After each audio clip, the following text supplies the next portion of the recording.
I'd like to welcome everybody to explain the 2022 midterm elections, Dobs, Deniers, and Democracy. Thank you all for coming today. Greatly appreciate it. And let's just start with a brief introduction. Let's catch up on where we are, and then we'll get started. So let's go to the first slide.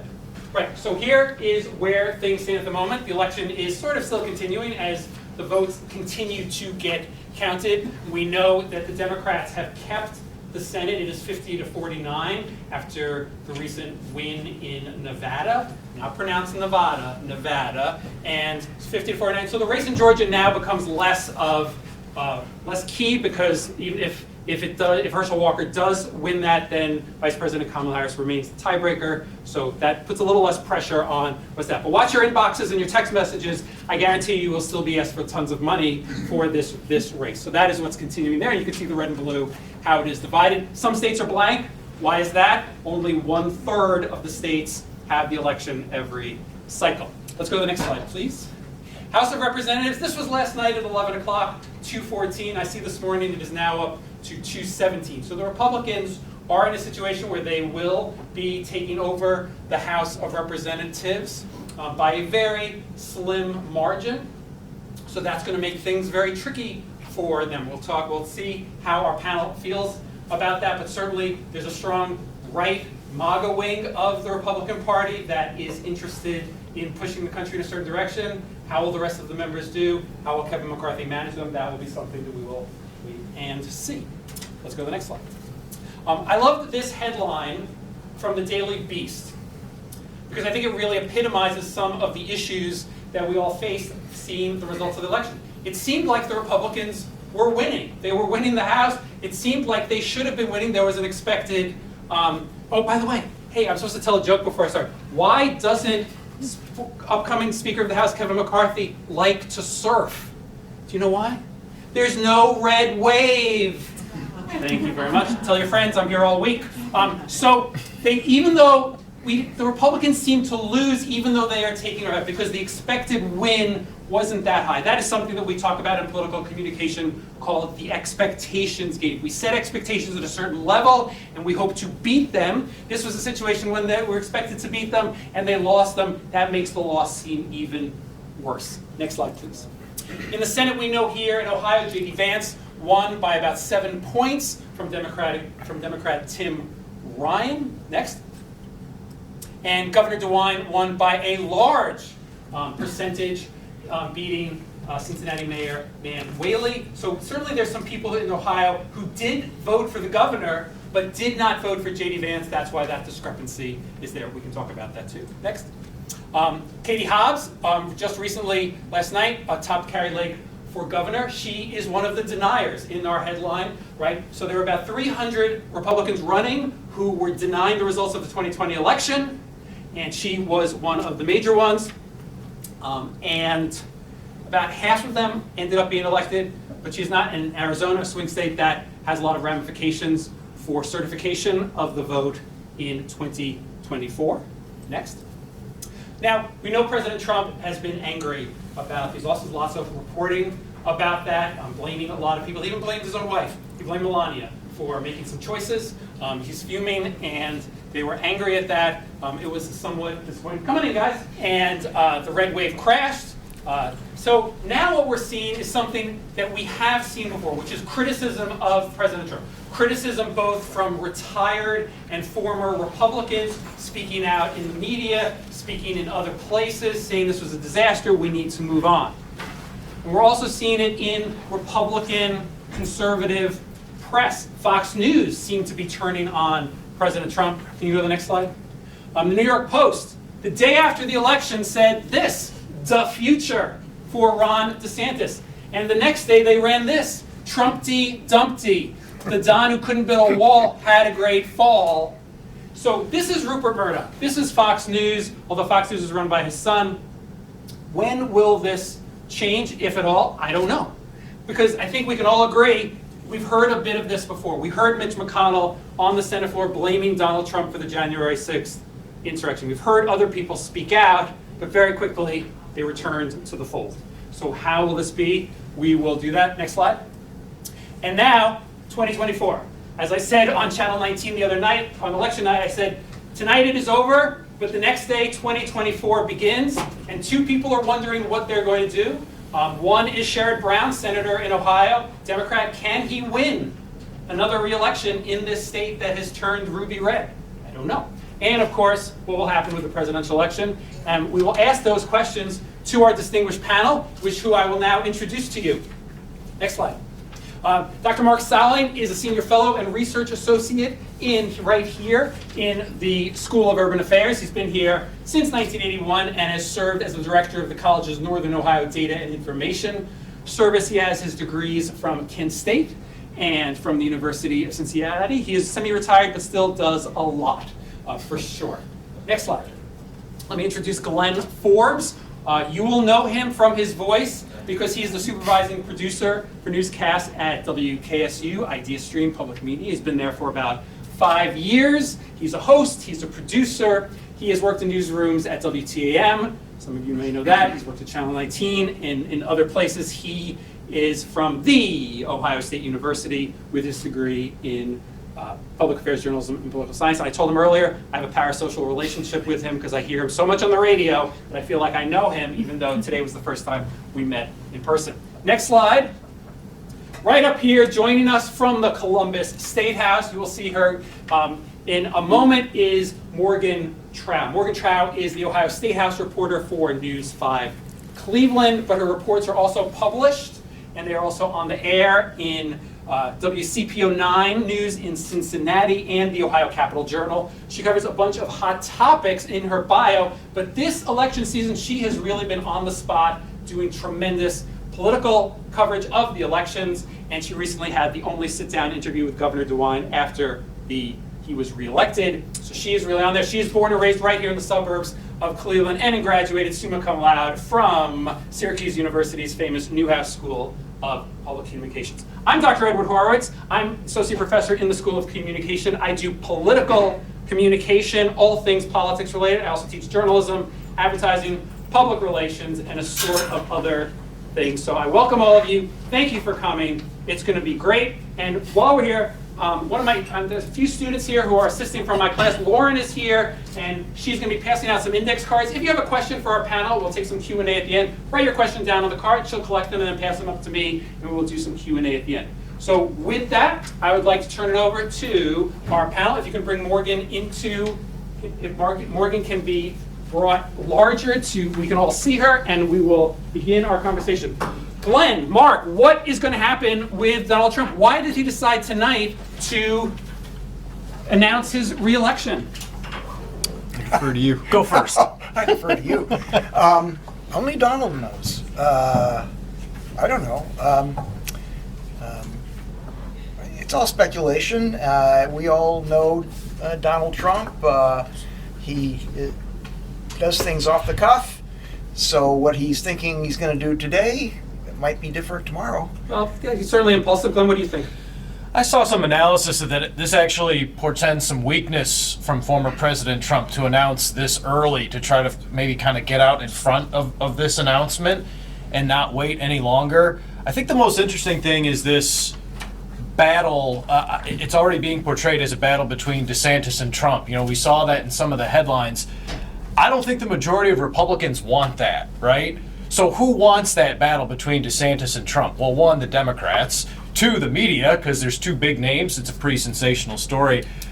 But I also think there's a certain segment, right, of the Republican leadership, or what you would call the establishment Republican leadership, that wants this battle because they just want to be done with Trump altogether. I think, again, just kind of my opinion, the majority of Republican voters would rather see Donald Trump as kind of like a kingmaker. He's getting up there in age, as we know, and there's a lot of popular support for kind of a new wave of candidates, really, in both parties. But certainly, I think there's a large segment of the Republican Party that does not want this battle. They would rather see Trump kind of give DeSantis his blessing and move on from there. As far as the prospects for Republicans in 2024, I would be stunned if the nominee was not either Donald Trump or Ron DeSantis. I don't know who else could get traction. Morgan, what do you think? Do you think it's a battle he's trying to cut off Ron DeSantis right now, or what do you think? Oh, I completely think that with everybody talking about Ron DeSantis, with all the editorials about him, with all the coverage, I mean, what he did in Miami, in typically Democratic leaning districts, flipping them. I think that he's getting so much press that the former president is, I mean, we know how he feels about attention occasionally. And I think that he sees that Ron DeSantis is sort of having this wave of support. Fox News has started to kind of shift their coverage to looking at Ron DeSantis instead. So I think it could also be a jealousy thing.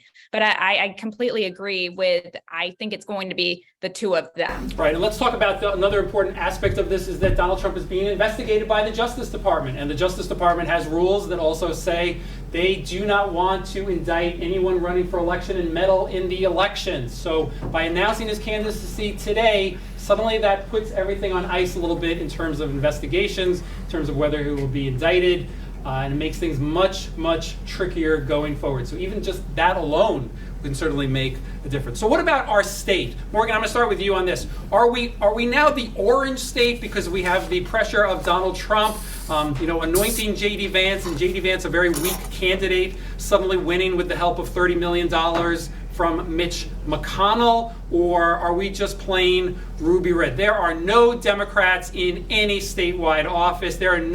All three Democrat judges lost. I mean, where is Ohio? We are no longer a swing state, right?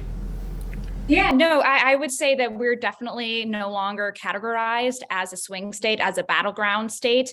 That's not to say that Democrats don't have power in certain areas. But the fact is that because of our district maps and our congressional maps that were struck down 7 times altogether as being unconstitutional and gerrymandered, a lot of our states, not the statewide races, of course, but the state and the state lawmakers, their districts are benefiting Republicans. There were no toss-up Republican seats.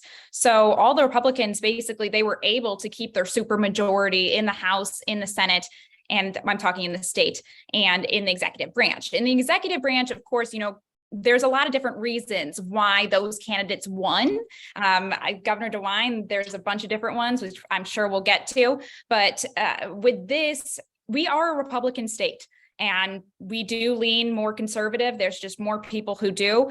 But right now, I think with Trump coming in the night before the election, I think that really helped J.D. Vance, and so did the millions of dollars. We know how much money impacts these type of races. Glenn, we have Cuyahoga County as being very blue. We have Hamilton County by Columbus being blue. We have Cincinnati being blue, but the rest of the state is red. And where do you sort of see? Do you think we're going to be a strong red state going forward in the next few cycles? Where does Sherrod Brown stand with this? Sherrod Brown continues to defy the odds, and I think he will continue to defy the odds. If he wants to run for re-election, which I think he does, I think he wins. And I continue to be amazed that he's the only Democrat that can win statewide. But I think he's got that message ingrained, right? The dignity of work. And I think Tim Ryan tried to Tim Ryan tried to, piggyback off some of that and talk more about jobs and workers, what they used to be referred to as blue dog Democrats, right? And stay away from some of the culture war stuff. I think J.D. Vance was able to fight back against that by saying, well, you have all this tough talk, but when it comes down to voting, you vote with the Pelosi's, the Bidens, the Schumers 100% of the time. So he was able to kind of take his legs out from underneath him, I think.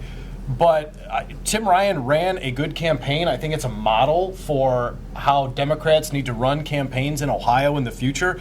And it's something I mentioned that Sherrod Brown started with, that whole idea of the dignity of work. But as you said, the deep blue areas, the 3 most populous counties, did not show up the way Democrats needed them to in the midterm election. And Mark, you study about turnout, and I think a lot of people were really surprised that turnout in all of these counties was not that high. It was below 50%. People thought after the 2018 and 2020 election, the turnout in these counties, in the Democratic areas, was going to be high. you want to talk about that or explain that a little bit more? Yeah, I want to put a bit of a break on this idea that we're ruby red. We are? Okay. In this state. I think if you added up all the votes for the Republicans and Democrats across any given set of races like the legislature, the percentage difference is not that great. They're certainly within that margin of competitiveness overall. Now, when you introduce redistricting, it means that the Republican majority is really strong in a large number of the districts, and the Democrats are very strong in a limited number of districts, and so as a result you get a Republican dominated legislature. But again, if you added up all the votes, they'd be much closer to 50-50. They'd probably be more in the 45-55 range overall. I know, but we're not, just like the presidential election, we're not a state that votes on majority, right? So it doesn't matter that we're close 50-50 overall for the whole state when that's not how elections are counted. Well, it doesn't matter anymore, but it was supposed to during the redistricting process when the state's constitution, which we all voted on a couple of years, most of us voted on a few years ago, was supposed to bring those statistics into account. But the legislature and the redistricting commission basically ignored those statistics in drawing the boundaries, much like they did 10 years earlier to ensure that the Republicans would stay in control in the state legislature. So again, I go back to it's redistricting is a large part of the problem, a major part of the problem, I would say, as well as turnout. So if you look at turnout, turnout is really low in Democratic strongholds, such as the city of Cleveland. 30% turnout in Cleveland, 46% countywide. Well, if you separate the city from the rest of the suburbs, and you figure that those people in Cleveland, largely African American, Hispanic, would vote like they did for Ryan, but their turnout was similar to what the suburbs turnout rate was, you'd pick up something like 43,000 extra votes just in Cuyahoga County, not including the other suburbs. I was just looking at the city of Cleveland. So a large number of votes, even in Cuyahoga County, would have gone to Ryan if turnout had been up to par, if you will. Right. So then you look at the other urban counties where the turnout is also low, where there's low-income minority populations. If you could get that turnout up, I think it's very competitive. Okay, interesting. So what are we, but my concern is, and Morgan, I'm gonna ask you this, are we becoming like Utah, right? Utah, some of you may not have been paying attention to what happened in Utah in this election cycle. No Democrat ran against the Republican opponent. An independent, Evan McMullen, ran in the Senate contest. An independent, and the Democrats said, we will sit this one out, we will endorse the independent and let this play out. Evan McMullen lost, and Utah remains a ruby red state. Is that what is going to happen to us? If Sherrod Brown ends up losing, I like the positivity that Glenn has here about it, but I think it's going to be interesting to see if could we become like that, where it's just Tom Studies wrote a piece from Cincinnati, longtime political observer in our state, saying this is the long, slow, steady decline of the Democrats in Ohio. Do you see it like that? Do you see us becoming Utah, where the Democrats aren't even going to put any money or anybody in play? Well, we already kind of saw that Tim Ryan basically got no help from the National Senate caucus in his race. I mean, he did a lot of fundraising. He broke so many records, but he still didn't have that 30 million in August. So what I think is, yes, we are seeing a downturn in Democrats and having power in Ohio, but I think that all goes back to redistricting once again. A lot of people feel disenfranchised by it. A lot of people feel like their votes aren't being counted. A lot of people think, well, if the Supreme Court tells them to do something and they're just going to ignore it anyway, why does it even matter? Why should I even vote? Because our legislature is set up the way that it is, and because we are going to have a Republican supermajority once again, and also they will be veto proof. This is definitely, it's going to become more Republican in the next decade because of the new maps that could be put into place for 2024 and for the rest of the decade. So I definitely think that we are on track for that. If we don't get something on like a ballot amendment or an initiative to say, we put forward a redistricting referendum. It did not work out because there are loopholes in it. we have to reorganize it and have something like Michigan, where they have totally random, partisan, but nonpartisan, like not politicians. They have regular citizens who come from different political backgrounds, just voters who all work together. So there are so many different ideas, but right now, because of the gerrymandering, I don't think that there is going to be any Democrats really winning anytime soon, unless they're like a special person like Sherrod Brown. And I think Morgan, I'm looking at all the students in this room here, and I guarantee you, none of them smiled or had a little beat in their heart when you mentioned the excitement about gerrymandering and coming up with new districts. None of them were like, that is going to drive me to the polls and I'm going to get excited. Nobody's excited about that. So I think that certainly makes this a very tough issue for people to do. But Mark wants to talk a little bit about trust in government. I'm not sure if you can see this slide, Morgan, but go ahead, Mark. Well, I also want to go back on the redistricting, because people were very excited about it 3 and 4 years ago when we passed constitutional amendments. Overwhelmingly, I can't remember what the statistics were, but about 70% of the Ohio voters wanted a change in how we do redistricting. People can get excited about the issue, but then when it's ignored, then we all throw our hands up and say, oh, well, it's the same old, same old. But I can tell you that there are going to be initiatives for the next round in 2030 to again introduce some changes to the Constitution to improve our fairness in redistricting. I can tell you that the ACLU and the League of Women Voters are already talking about it. There are still already challenges in the federal courts on the congressional side of things, and who knows where that'll go. There's a mandate from the Ohio Supreme Court for redrawing the congressional districts by 2024 election. We can all guess that, however, that's going to get stonewalled as well. But beyond that, 2020, 30, who knows? Who knows? Tell us about how we have no more trust in our government. And why should we? We see what's happening with redistricting and we get discouraged. And if we're a low income, we're a minority in the city of Cleveland with very low turnout, why should you believe your vote is going to count? Your vote does not count as well as it does in the rural areas. It simply doesn't. Despite the constitutionally interpreted Supreme Court finding that one person, one vote is required, and yet it's not true. One person, one vote does not work in the United States, and particularly in Ohio. So we lose trust. It's historical. So you can look at the African American community, for example, and ask, why should they even go to the polls if they don't think that the representatives in Columbus are making laws that represent their interest? If they know that it's redistricted, it's to favor candidates, legislators who are not going to see their point of view, why go to the polls? Your vote doesn't count. But this isn't new. As the chart shows, we're looking at a long, slow decline of trust. That's right. Overall, it's a decline of trust, and it goes not just the internet. And people like to focus on the internet with all the news and all the information that's passed along on the internet, and people's breaking down of their trust in facts and information, etc. It goes back beyond that. So here's another graph that breaks it out by race.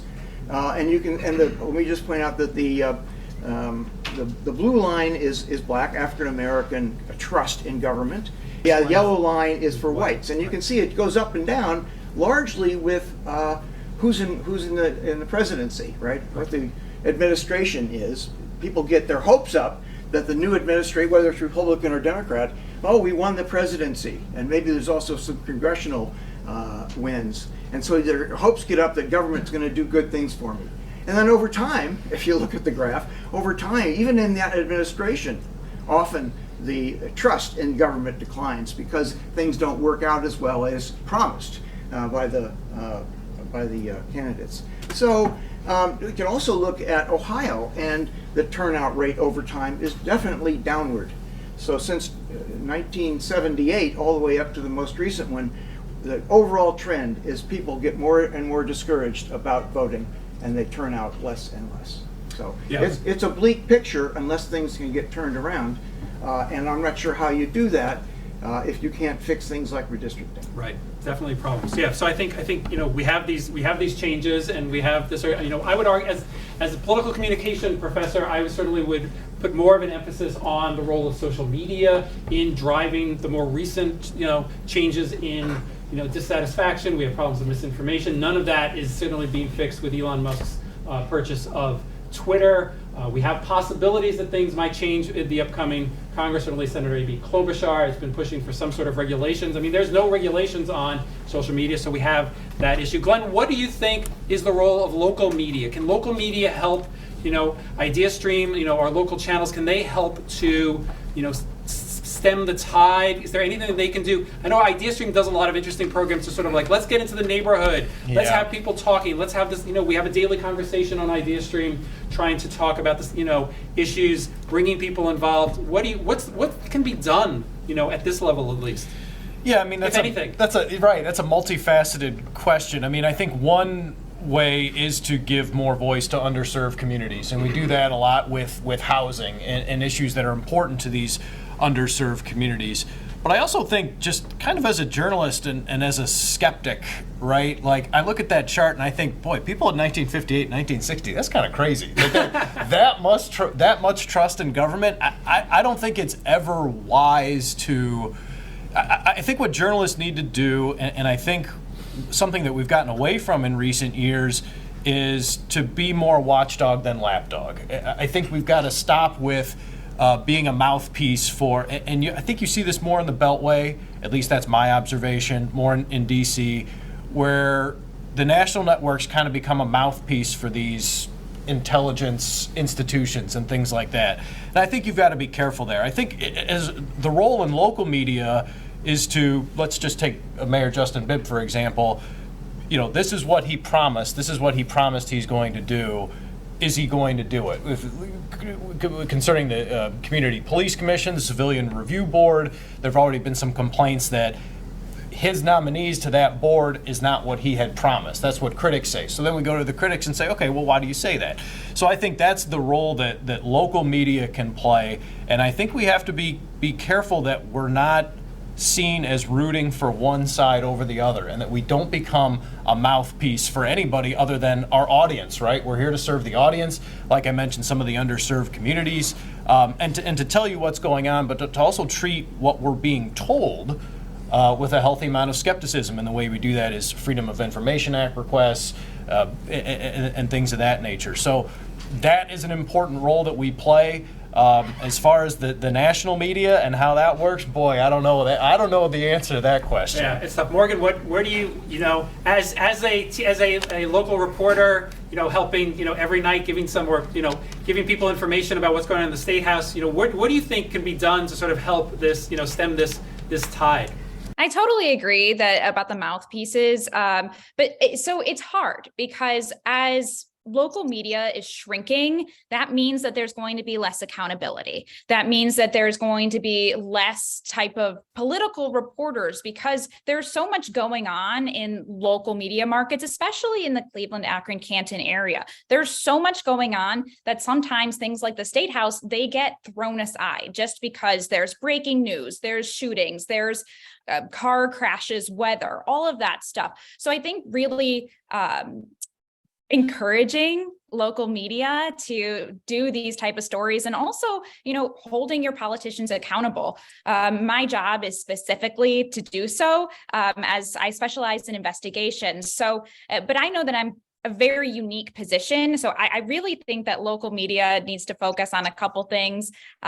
Informing. A lot of people don't understand politics. So being able to talk about it at a level where it is, you don't need to be the smartest person in the room. You don't need to let everybody know how smart you are when you're reporting on politics. You just need to make it accessible for people. And I think that there's sometimes a lag in that, especially with national. They assume everybody knows everything. So making things accessible, reaching out to community members that it directly impacts. And then, of course, interviewing lawmakers, looking at their bills and not being afraid to ruffle some feathers, which tends to happen pretty often at the State House. Right. And Morgan, you like to ruffle some feathers, I know, with your investigative reporting. I want to get back to Governor DeWine for a moment. He really swept into this re-election after a very brutal primary where he was challenged on the far right. Right, there were a lot of folks in Ohio on the far right, upset about his COVID policies, upset about other things about him. Yet he was able to, get through the primary. Those folks sort of disappeared, and then he really swept easily in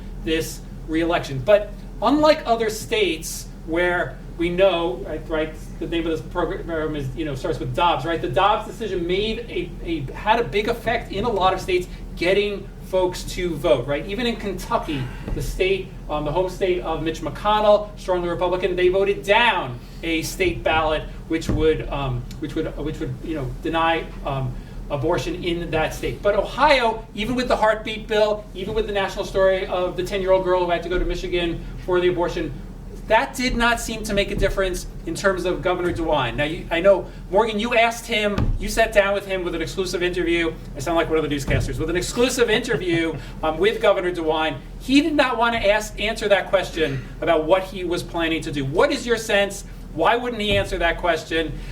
Is he just, tell us what you expect from going forward from Governor DeWine, abortion here in Ohio in the State House?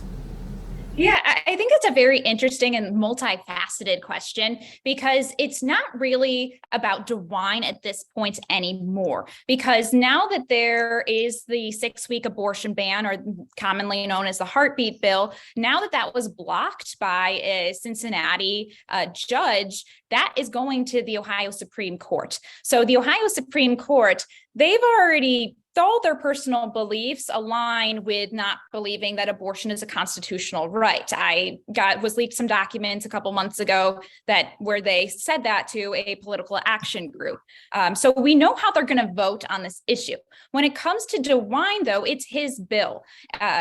We are going to be seeing more bills coming forward. We have 598, which is quote unquote the Human Life Protection Act, which would total abortion ban, no exceptions for rape, incest, age, health of the parent, nothing like that. So we're going to be seeing that. I don't know if it's going to pass. I think it's very, very likely it will pass.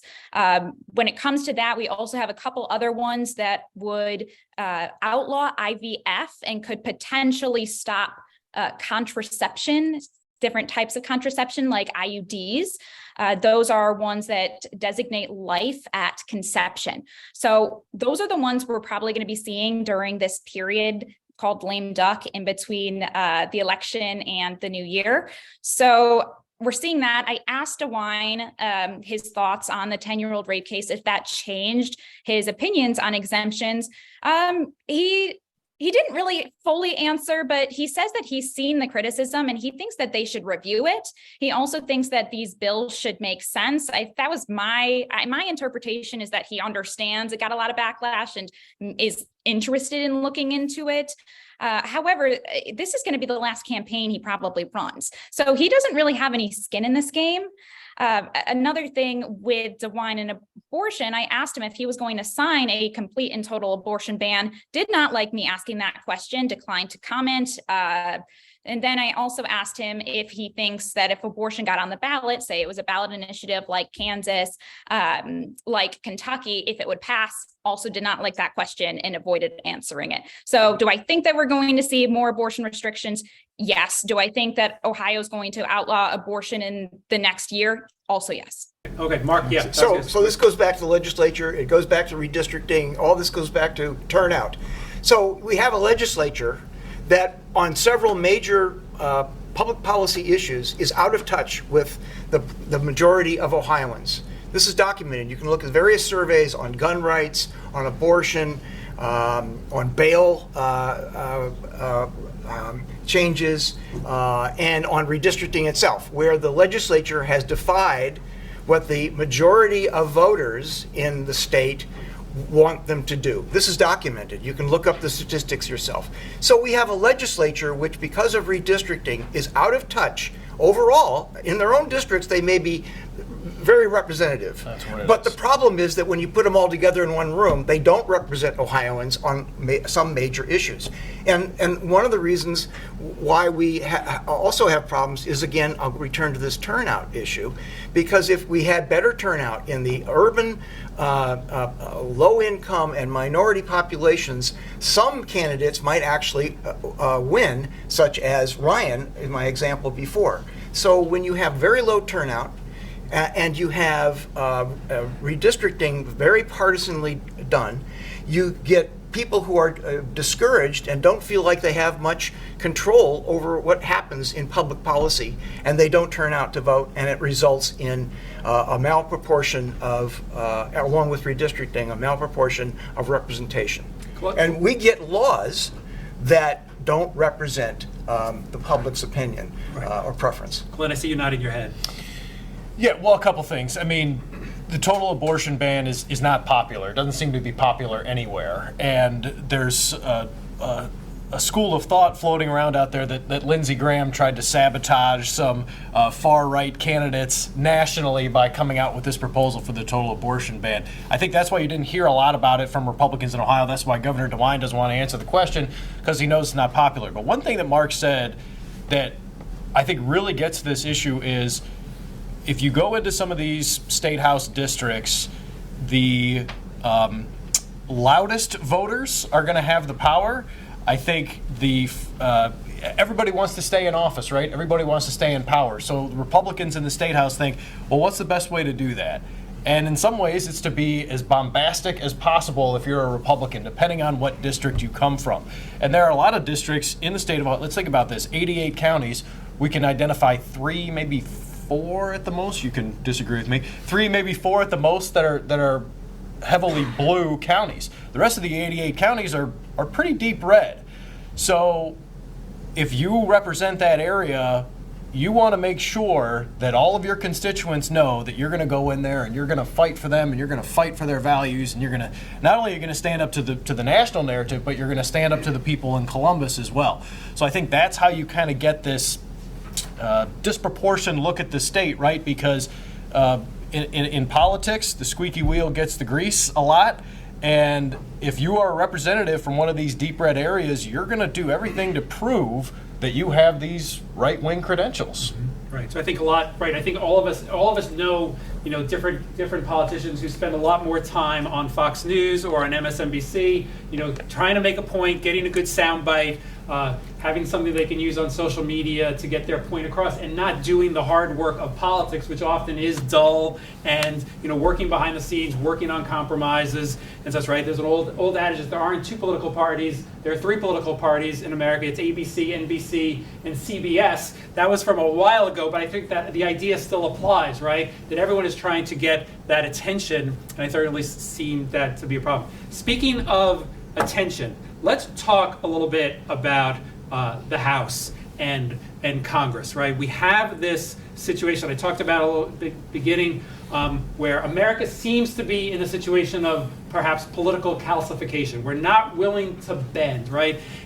Whether folks, I think in Ohio we could see that folks were voting much more for Governor DeWine, much less for J.D. Vance. But I think they're not voting, my sense is they're not voting for J.D. Vance because they like where he stands on the issues, if they can even figure out where he stands on the issues, but they're voting for him because he's on their team, right? I'm essentially voting for Mitch McConnell. I'm essentially voting, I want Republicans to be in control of the House or in the Senate. So how is governing going to happen going forward? What is that going to mean, if things are that tight in the House of Representatives, if things continue to be that tight, then is anything going to get done in the next 2 years? And where do we stand on that? Who wants to answer that? Well, I'll give a brief answer. I think at the national level, and it won't happen, that's where it should happen, or it could happen. If you had some sort of election laws that were national in scope, that defined how redistricting is supposed to be done in a fair fashion, for example, and dealt with issues about how votes are to be counted by the local boards of elections, so that it's not done, in different ways in different states, and who's going to count the votes is a major issue with the deniers that we all heard about, etc. But so I think we need national standards, not mandated. You do it this way, but a certain level of competency, a certain level of fairness that's required at each level, each state level. But given the politics of today, chances of that are pretty low. That sounds. But the Democrats were interested in and introduced bills to do that a few years ago, but of course it died. That sounds good. Glenn? I mean, I think that there's a certain amount of the population that likes gridlock, right? Certainly some economists like gridlock. I think they feel like, if one party has too much power, they'll get in the way of economic progress, entrepreneurs, whatever. So there's a certain segment of the population, I think, in both parties that like gridlock. That being said, I want to talk a little bit about Ohio's congressional district. You mentioned kind of the J.D. Vance phenomenon, where it's like, or I would say it's a political phenomenon where you just kind of vote for the guy that's on your team. We found that a lot in the Amelia Sykes, Madison Jesse Gilbert race in the Akron area. Anybody from Akron? Anybody here from down there? No? Okay. So real quick, you can't get two candidates that are more different than Amelia Sykes and Madison Jesse Gilbert. Amelia Sykes comes from a kind of a legacy Democrat family. Her father, Vernon Sykes, is a high-ranking state senator. She was a state rep for several years. She won the election against political newcomer Madison Jesse Gilbert, who worked on the Trump campaign, law student, not a lot of experience other than working on the Trump campaign. And what our reporters found when they went down there was they didn't know a lot about Madison Jesse Gilbert, but they were going to vote for her because she was a Republican. Now, Amelia Sykes won that race, and I think that's significant because she's very popular in Akron, and enough people decided that her, I guess, experience and, of course, name recognition, which we all know is very important in politics, kind of won out. The amazing thing about in Ohio, and this didn't get a lot of attention up here because it was in Cincinnati, but Greg Landsman beat Steve Chabot, and Steve Chabot represented that district in the U.S. House for 25 out of the last 27 years. And he was beaten by a Democrat that didn't have a lot of publicity coming into the race. And of course, Marcy Kaptur held on to her seat as well. It looked like that might be a toss-up. So don't attack me. I'm not saying redistricting isn't a factor or gerrymandering isn't a factor, but I think state Republicans might have cause to say, well, this didn't work out too bad. If you 5 out of 15 of the seats in Ohio belong to Democrats, right, and 4 of them happen to be women.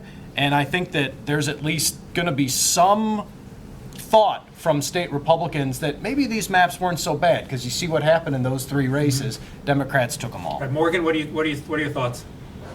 Yeah, so I've been hearing that argument from Republicans, like, oh, look, we didn't gerrymander because these Democrats won these seats. And that's that is a valid argument that people are going to be using. I think that it's tough because there are so many different things that play into why people vote and how turnout happens in different areas. A lot of times races where there is a lot of publicity, such as the J.R. Majewski and Marcy Kaptur race in Toledo, people are going to show up for that because it's been so highly publicized, because there's been ads on TV constantly about things that he said or things that she said, things like that. I think that it's giving too much credit to say like, oh, well, redistricting didn't do anything. If, these few people won congressional seats. I mean, it's still, if we look at it, like Max Miller won in an area that is definitely on the Democratic side, or definitely not as extremist as some of his policies are. I think when we still look at a lot of this, they still are districts that were struck down for being gerrymandered. It doesn't matter if a Democrat wins, one race. It matters at the whole. I mean, if we look at the whole of it, like the Democrats winning in Ohio, it is tiny in the scheme of things.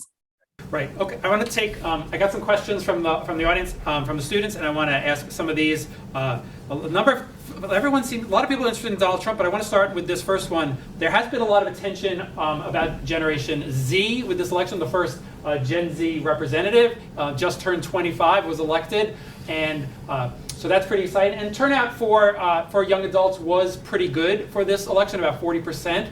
Turnout about 15% of it overall, and in very tight races, including the Wisconsin governor's race, analysts are seeing to say that the young adult vote seemed to have made the difference. The high turnout in the college town of Madison, Wisconsin in particular, seemed to really put him over the edge. And so can we see that happening here? What can turnout do in Ohio in terms of Gen Z? And do you think as they turn 18, will they participate more because of this? Are they inspired by things? Mark, Glenn, where do you sort of see?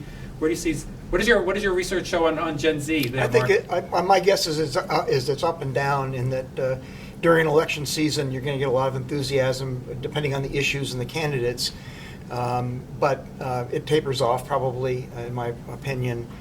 So I don't know how much is sustainable in that younger group. Right. I think it depends on, again, they're being discouraged or not with what happens in public policy as a result of the election. Sure, Glenn. Yeah, I mean, historically, the numbers show that they don't show up, right? I mean, historically, you'll see some bumps here and there, and it's mostly, the Democrats who look at this as a reliable voting bloc that they are trying to get out to the polls. And even though there is some excitement here and there, it doesn't seem to hold, as Mark said. I think the interesting thing about this is, if you're all students, you're all interested in politics, not all of you, but many of you are students, you're all interested in politics. And I feel like, kind of don't be fooled by the races that the media gives a lot of attention to. I mean, you can make a much larger impact at the local level than you can at the national level. You can make a much larger impact with your individual school board than you can about complaining about Betsy DeVos or whoever the Department of Education secretary is. So I think what I would like to see and what I think would be the most encouraging is if young people got more involved in the local races where they can really make an impact. I understand that's not as exciting as talking about Donald Trump and Joe Biden and Kamala Harris and Ron DeSantis, but you really can make a lot more of an impact at a local level. So, I mean, it would be great in the future to see the younger voting demographic be more participatory in those elections. And I love when Glenn says something that I've said multiple times over and over in my classroom, where you can make more. You can run for local school board, run for your local city council. That is where you can make the changes. More laws are passed in America that affect you at the local and the state level than they are at the federal level. Although that seems to be in our ears all the time. And might I say, historically, trust in local government is much greater than in state and federal. Right. Just like trust is higher in local news. And Morgan, I'm not sure if you're a Gen Zer, but I think you probably have your finger on the pulse of Gen Z. What do you sort of see? I know many Gen Zers that I read about and some of my research is related to, they're interested in, maybe some of you here, they're interested in climate change and they're interested in, some of social change issues. They're interested, but that's not what politicians are interested in. So that's not bringing them to the polls. What's your sense on what the role of Gen Z will be going forward? Sure. And yes, I am Gen Z. So when talking about this, I think it's really important to look at how involved politically Gen Z is right now versus how other generations were when they were the same age. I mean, the thing is we've never had more technology than we do right now. And I do think that in some states, Gen Z did really help hold off a lot of different candidates from winning, a lot of different Republican candidates. Gen Z votes, we've seen from a lot of the data, Democrat, or at least progressive. So when we look at that, I mean, there are issues such as climate change, reproductive justice, voting rights. I mean, there's so much that goes into, LGBTQ plus rights. These are types of issues that really mobilize people to go and vote for Gen Z. I think that local elections I completely agree. They are more impactful to your daily life than the federal elections. Senate, when it comes down to it, yes, they can bring your district money, but your local school boards, your local lawmakers, your local mayor, they can actually make direct change that you see on your taxes, on, the curriculum that your kids are having in school. So I think that Gen Z, I would love for them to be more active, but I do think like we can't just say like, oh, well, we don't know if they're going to show up, because this is really like the main point. This is the biggest election really that Gen Z is going to, from here on out, be participating in. I mean, 2020 was 2016 rather. So that was when I got to vote for the first time. That was sort of ramping up, but now we're sort of in the middle of Gen Z. So I think that we're only going to be seeing more, especially if younger people start getting more involved in politics, which I highly recommend. Right, so there's your plus for all of you to get involved. A lot of students are asking questions about Donald Trump, and so one of the questions, just going forward, we have a lame duck session here in Ohio, but we also have a lame duck session in Washington. What is going to be happening with the January 6th investigation in the next few months? Certainly Liz Cheney lost her job, and she is in there. What will be going on? Do you think that will make any impact on anything going forward, and what does that mean for us? Well, I don't speak as an authority on that subject, but like most people have an opinion. So I don't think that the commission and the findings are going to have a major impact on public opinion, unfortunately, because I believe it is an important investigation. But. Right. Glenn, do you think a lot of students asking what will happen if Ron DeSantis becomes the nominee? Do you think the MAGA base of the Republicans in Ohio will suddenly switch toward him in Ohio? Do you think they're just all about party, or are they more about the person? I think the advantage that DeSantis has in Florida and nationally is he's very bold, and he does not shy away from the culture wars. I mean, he jumps in with both feet, and he has a clear message, right, about these culture wars. And a lot of people disagree with it, but a lot of people agree with it too. And you talked about how Governor DeWine was unpopular because of his COVID policies. And I happen to think that if Joe Blystone had dropped out, that there might be a chance that Jim Renacci is your governor-elect right now. I mean, DeWine had less than 50% of the vote in the primary. Be that as it may. DeWine took one path with COVID policies. DeSantis took the other path. DeSantis represents that defiance toward what people would say is, big government, the nanny state, whatever, kind of cliche you want to throw out there about kind of an overbearing government. DeSantis faces it head on. He took on Disney. Who takes on Disney? DeSantis did. So he's popular because he's bold. He's more polished than Donald Trump, certainly as a politician. And I think he's got a lot of popular support. And then again, you look at the age factor. I think people look at DeSantis more as the present and the future. Well, again, I think the majority of Republican voters want Trump to kind of slide into a kingmaker role. Mm-hmm. Yeah, I think you're right.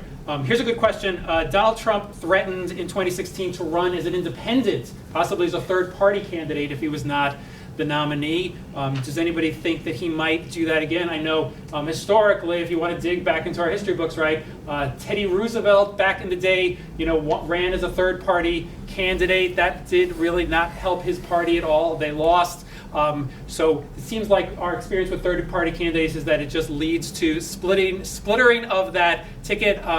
Morgan, what do you think? Do you see Ohioans, continuing with President Trump? Do you think that will be something, or do you think he would do that again? And how would Ohio Republicans vote if that situation happens? I think it really depends on Trump's rhetoric around it. He has these diehard supporters, and if he's saying like DeSantis is evil, he's fake, I think that's going to split the vote. I think that he could say something like, well, nobody should be voting because this was rigged, so don't vote for DeSantis. But if people aren't going to be voting for him either, then I think that this is really what the Democrats want. They want this infighting, and they want to be able to split the vote. So with this, though, I think that the diehard Trump supporters, if Trump says don't vote for this guy, they're not going to vote for him. Right. And I think that also with DeSantis, look, he has backing and he has, a command of, the different policies he makes, but he definitely is not a Donald Trump in terms of, I guess, charisma, if that's the right word. He can't, Trump has a cult following. Yeah. I don't think that DeSantis would be able to get there. DeSantis is, yes, he's a very far right Republican, but he's not to Trump's level in terms of rhetoric. So I think it's a mix. I think that Ohioans love Trump, a lot of the Republicans, and if Trump says jump, I think that they'll do it. I think certainly charisma is a big part of it. Ron DeSantis is known to have some awkward interpersonal skills, doesn't like to look people in the eye. And I'm just going to remind folks, from my perspective, you may have heard of a former potential presidential candidate from Florida, 2 words, Jeb Bush. That did not work out so well. All the money was behind him. Continuing with that name, that fell flat on its face. We're almost out of time. I want to have some predictions. And I have my prediction coming up. Where do you see things going in 2024? Where do you see things going in Ohio? Mark, let's start with you. What are your predictions? We've started the next election cycle, last Wednesday morning. So what's going to be happening here? Where do you see for turnout? Where do you see for trust? What is your predictions going forward? Sorry, I don't make those kind of predictions. I can predict population and things like that, but on the politics, I don't do it. Okay, all right. He's taking a hard pass. Glenn? Well, I think this election cycle will see another record set for money spent, right? I think that's my comfortable prediction. We're going to continue to pour a ton of money into these races. Other predictions. I do think Sherrod Brown continues to win in Ohio. Right. I just think name recognition, reputation, and that message he has, it works in Ohio. I think he continues to kind of be the outlier. Any other predictions? I don't know. I feel like DeSantis wins. I hear what you and Morgan are saying. He's not going to have those snappy one-liners during the debate that Trump is famous for. But I just feel like... And he already has his nickname, Ron DeSanctimonious. So, the nickname is there. And he's a little more dynamic than Jeb Bush. I don't think he's going to beg people to clap or anything like that. Right. We'll have to see how that goes. But yeah, it's got to be Trump or DeSantis. On the Democrat side, I don't know. Any dark horses? Yeah. If Biden decides he's not going to run, this is out there a little bit.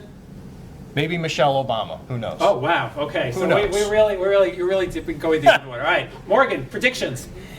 Sure. So predictions for Ohio, I think that we're going to continue to see a supermajority of Republicans for a while to come. I think that for Sherrod Brown's race, I think that they're going to spend a ton of money on this. I think National is going to spend a ton of money, depending on who it's going to be, whether it's going to be Frank LaRose, the current Secretary of State, Attorney General Dave Yost, or, State Senator Matt Dolan. I think that whoever would be running against him, I think that it could be a decent race. I definitely think that Democrats, if they should be spending money for that race. I think that Sherrod could still pull it off, but I think that it's going to be closer than people imagine.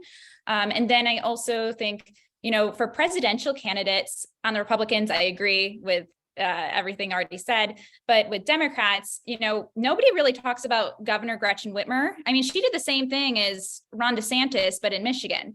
She flipped districts that have always been red blue. Of course, being a woman in politics, I see what it's like for women. If you look at the rhetoric around Hillary, yes, she was not the best candidate, but I don't think, there were other male candidates that were not half as qualified, that didn't get half as much hate as she did. That's not to defend her at all, but I think Governor Gretchen Whitmer could be a good hope. Gavin Newsom, maybe.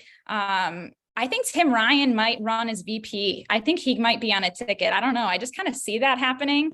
But in the future, those are my main predictions, I guess. All right, I'll tell you mine. I think the Democratic Party is going to look throughout this country and see what kind of ballot measures on abortion that they can have, right? This is the This is a result of the Dobbs decision. It's like the dog that caught the car. I think the Republicans had a hard time understanding what the results of that decision was going to be. And I think in every state where there was an abortion ballot, where that was there, turnout among Democrats was extraordinarily high. And I think they're going to try and push that, similar to what happened here in the past when there were some anti-LGBTQ ballot measures here in Ohio and across the state that drove Republican turnout. This was a number of years ago. I see that happening. Another prediction I have is that I do think that the Republicans will continue to rally around President Trump, and I doubt, even though there are naysayers in the media, pundits, I do not see Mitch McConnell or Kevin McCarthy lashing out at him, regardless of